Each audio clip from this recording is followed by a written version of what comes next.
سرها کلی مهمانا را یور دوستارا با این درگاه با این تالار با این باز ازامی خدا ازامی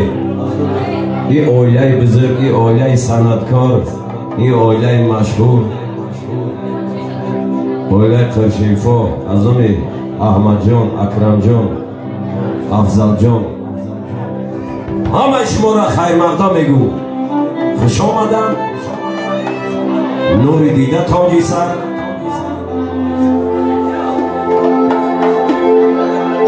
بعدن حضرت شهر غالب شو توی مبارک باشه خداوند هر کجا باشی فقط غالب بروی بلندی ها هوایی تازه دارم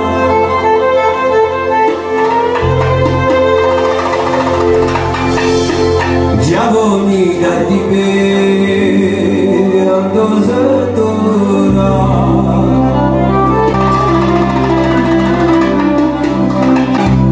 دیلم چندی خرابی دیدن ایگیش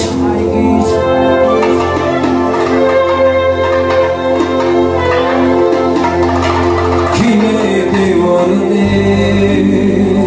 اندازه دارم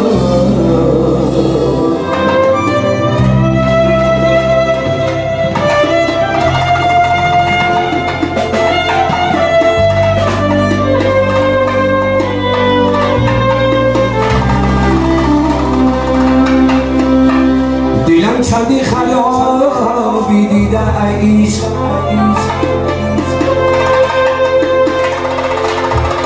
کینه دیوارنه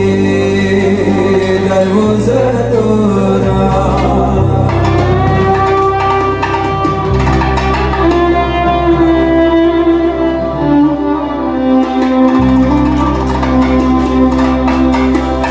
خدایی وای خدایی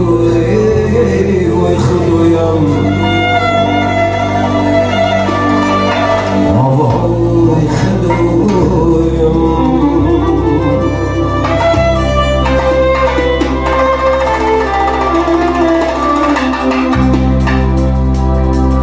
فقط در دیدی دادی برایم دادی